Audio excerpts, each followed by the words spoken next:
It's been a very, very interesting week where Mr. President finally issued statements with regards to members of his cabinet who have had to either resign or drop out of the election season, basically.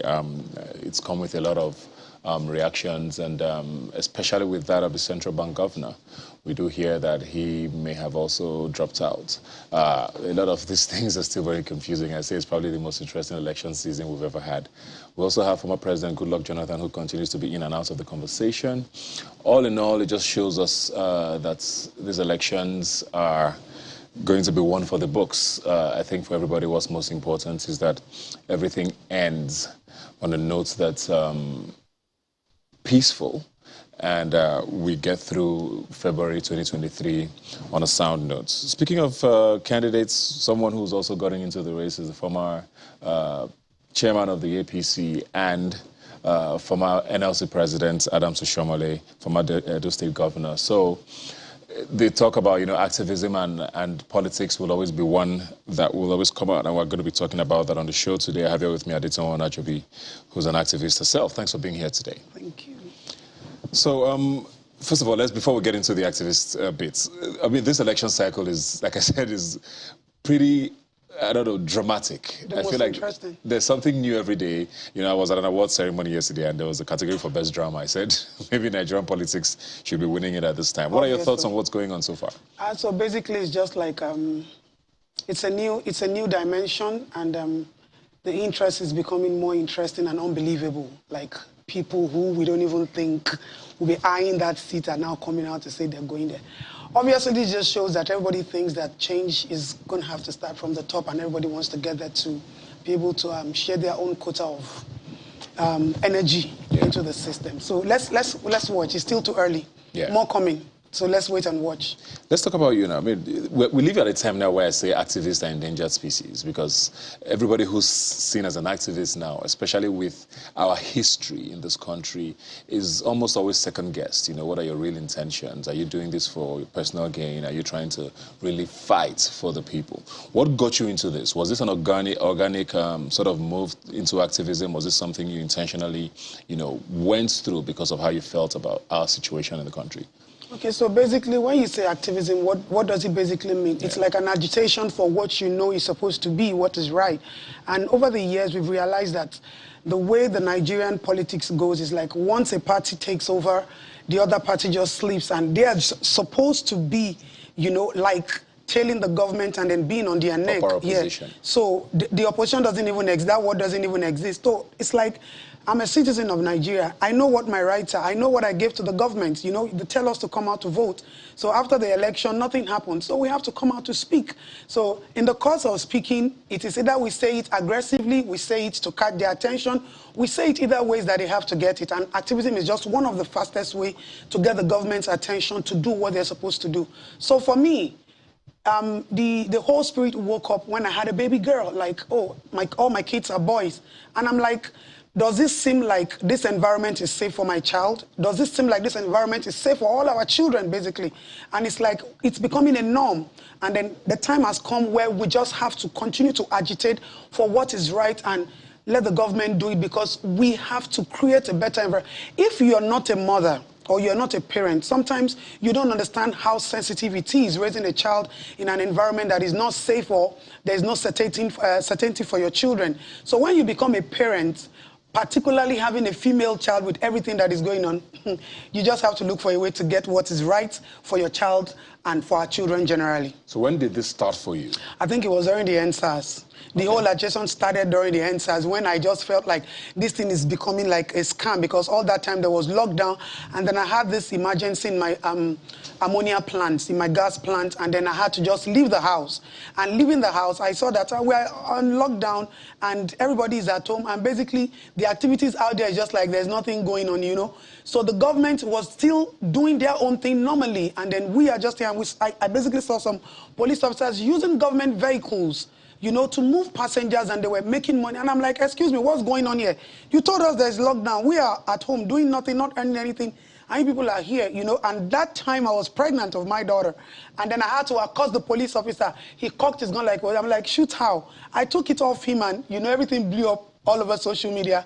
And that was when everybody started saying, oh, okay, so this woman is really, really an activist. And then during the NSAS, my daughter was the same child that was raised up, everywhere. And that rose a lot of national awareness, so it became like an international concern for me. Like, we still understand that you always talk like you always talk. Now that you're even coming on the street and you're coming with a 3-month-old baby, this is something that is different. So everything just started about, the NSAS and then the lockdown period. Yeah. Were you ever interested in politics? Were you ever a political party member?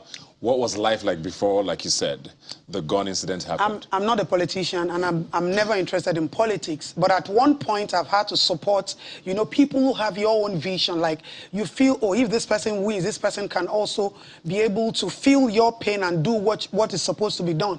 And I think that was during Jimmy Agbaje. I was all out like, this guy is a pharmacist, and then, our health system is down, the children are down in hospitals and all that. If this man wins, the health sector can begin to, have a better face value and all of that. And that's the only time I've ever supported any candidate. But politics, no, yeah. I've never been. So, but a video went viral recently where, because for a lot of people, activism is activism. You're fighting for the people, regardless of who's in power, right? If you feel passionate about a cause, you're trying to, make sure the government does their part. Especially like you said, if they campaign and make promises, it's their time to deliver on those promises. The government the party in government now is the APC. The party in government, when the NSAS happened, which you were very actively protesting against, is the APC. And we saw a video recently where you were endorsing the APC. And it got people wondering, which is why I talk about skepticism with activism. What happened? How did you get there? Did you have a change of mind? Not saying that you don't have a right to, but did you have a change of mind, and what informed that video that we saw? Okay, so basically, if you look at that video closely and you look at the way I agitate and the way I attack the government, a lot of people say, just Adetoun, you're too rude. These people are old enough to be your father. And I'm like, come, these are the same people we write petitions to. These are the same people we write letters to. These are the same people we speak out to. We cry on their neck. I remember during the lockdown when they were breaking into homes and then raping children and all that. I don't know if you remember. I was on the national TV crying like, Babajide Sanwo-Olu, do something. People know, you don't get their attention when you come like you are a normal human being, because they feel like these people, they don't have a right to come and challenge us, to come and tell us this is what they want. So I became a little bit more aggressive, and people say, you're insulting the governor and all that. And that has been my pattern, and that pattern has put my life at a huge risk and my family life at a huge risk.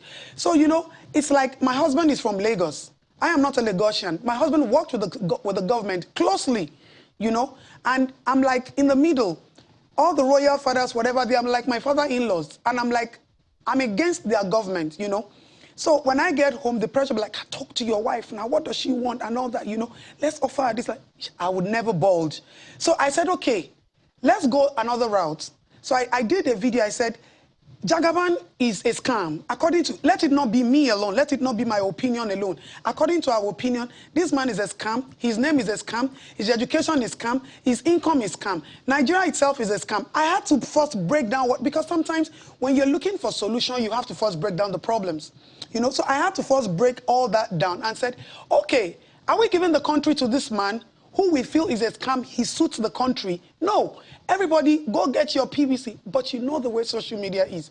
People will not even patiently look at it all. And then the next thing I saw was, they've given just Adetoun 100 million. She has bought, she's endorsing. I would never endorse Tinubu. I'm saying it loud and clear. He's my father. My husband worked for him closely.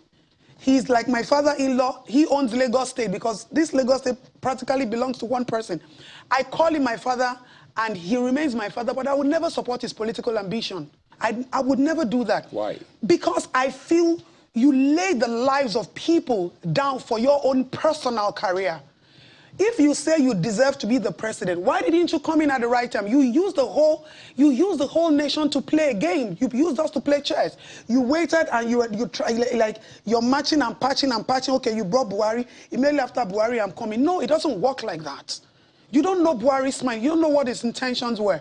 And during the NSAS, when we, the youth, came out, When we wanted a better Nigeria, when we wanted our voice to be heard, you blanked out. You left us. Jagaban acted like he wasn't in existence. Whether they were using he was sick and all that.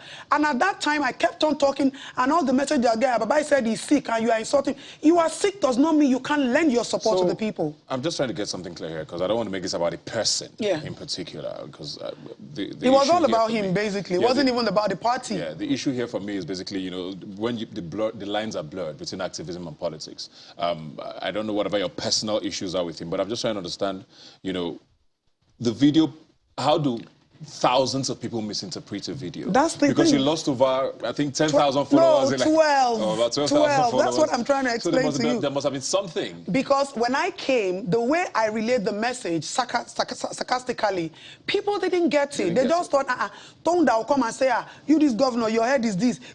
And today she's coming to say, let's endorse. People, a lot of people got it. I have 312,000 followers, and I lost 12,000. So it was like I lost the crowd, and the same people who understood me and still understand what I stand for still stayed back. And that's just the social media. Facebook, I didn't have that. I didn't lose one follower on Facebook. So everybody just thought this same tone that is always talking about Jagaban and his team and APC government and this dispensation like this. How come she's making a U-turn?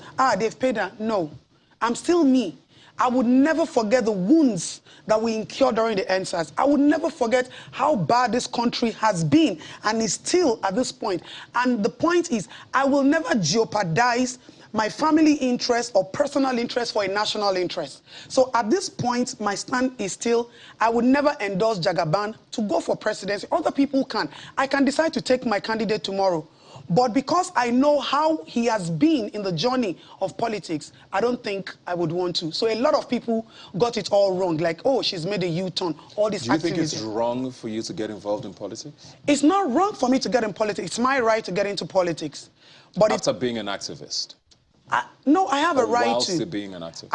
I have a right. But I think the problem with Nigerians is people feel because you're an activist, you should tell them what to do. No. We have no right to choose a candidate for you. Our right is to agitate for what is right. Because everything about all the comments on social media, I was like, it's you we have been waiting for you to come and tell us who to vote for. No. I will pick my candidate. I will choose a candidate when the right time comes. But that doesn't stop me, you know, from saying that this is my candidate because I am an activist. No, I'm not going to do that. It's my right. I have to vote. If I have been craving for people to get their PVC, I also have my PVC. So we're going to peg a candidate down. Where does activism stop and politics start? Because we've seen so many people. I've been on this show for over 9 years now, going on 10. So I've had a lot of people on this show over the years who I know are now in governments at different levels, you know. And, you know, a lot of them sounded like you. I'm not accusing you of anything. Yeah, but a lot of them sounded like this back in the day. You know, very passionate, fighting. And 2-3 years later, we realized, oh, okay. This is where this was leading up to. So where does the line get dropped? You know where it changes, like you said, is the risk involved, is the lives online. It gets to a point, and I have also gotten to that point, like when you keep agitating, they come to you. They want to know, okay, is she like, okay, this person wants to come into politics, and if you have that intention, you will budge. I can say it loud and clear that I've gotten 3 offers to run for vice presidency in this same incoming election, and I've said no. So there's always a point, there's always like that peak point where your life, they start to threaten you, they start to say you're not supposed to say this, you said this, and they offer you. And I have gotten all those offers longest time ago. So this is not the right time for me or the wrong time, or this is not even the time for me. I have stated it clearly. I am never going to go into politics. Whatever offers they've brought, I've always turned it down. You know, I woke up in my room in Dubai the other time, some few months ago, and I met politicians at my doorstep. I don't know how they got to know I was in Dubai. Same thing in the UK. So activists go that route. But for me, it's a no. I don't have intentions. Because you know why? Whatever you can do in politics, you can do it outside politics. Because once you get into politics, the thing is, you cannot beat them, you have to join them. You have to do it the way they do. It's a cabal, it's a system, but it's an institution. True, like everybody says you can't change from the outside. There's a reason why that saying continues to go on. You have to come in, infiltrate the system and change it from the inside. I don't think so. I've always told politicians who came to meet me like, join us, you make change. I said, I would rather make change from my space. I would rather make change from the space. I have created a space for myself, and it's to continue to say what is right. About 3 weeks ago, I was coming into the country. I saw the air conditioner at the airport was not working. I came out, I started screaming. I came in yesterday back into the country. The AC is working. Do I have to get into politics to make change? You don't have to get into politics to make change. It's a cabal. If you get there, too many things are happening. But we live in a country where I don't think we've ever had a dearth of activists in our history. We've had the military for years. So we have activism in our blood because we've constantly had to fight government. Everybody will tell you that things are getting worse every day. So is activism really changing anything? It is. It is. Trust me. It is. And I'm going to say this. One voice, 1 million votes might not make change, but one voice will make change. 5 voices will make huge change. And every voice is the only thing we have. That's the only inheritance we have. All our national treasures are gone. The only thing you and I have is our voice to make change. So the voice makes changes. For me, maybe the way I've been doing it, everything that I've said has been corrected. Everything that I've said has been corrected. Every complaint I make, they always come say, okay, come. On to International Women's Day, they had to bundle me into the National Assembly and said, okay, come. Let me give you an example. Sorry, very sorry to cut you off, because you talked about everything you said have been corrected. We all protested NSARS. You were very active with that. SARS was scrapped, right? SWAT is there. With the stories about SWAT now are equally as deadly as SARS was. So what has changed? Now, for the NSAS, I'm going to say this. The change was so close. But how strong are we as agitators? Because the time when we should come to the round table, everybody backed out. Everybody ran away because nobody wants to be held down. Some people say, my child, don't go, this. But they're calling us for, okay, let's... You see, let me tell you something about change. Change, the voice of agitation has to be consistent. It's not that there's an event, everybody comes out and starts shouting and start doing this. If we were persistent, we would have gotten it. If we sit down at their doorstep, but did we do that? We didn't do that. People were shot. One person will die. I'm never scared to die as an agitator. But not everybody can afford to want to die. Then that means we're not ready for the change. That means we're contented with the way our country is. So how do you change that? I mean, whether you like it or not, and it's not just a Nigerian thing. Around the world is the reason why protests, when they get deadly, get stopped. We've seen it in Hong Kong. We've seen it in places, even in the United States. Once people see guns, it's natural human instinct. At that so point, how do you tell the average Nigerian to... You said, you have to sustain the protest or your campaigns or whatever. How do you get people to do that? The way to get people to achieve what we want is we have to keep changing the dimensions of agitation. At a point, we all gathered at the NSAS ground. Do you understand?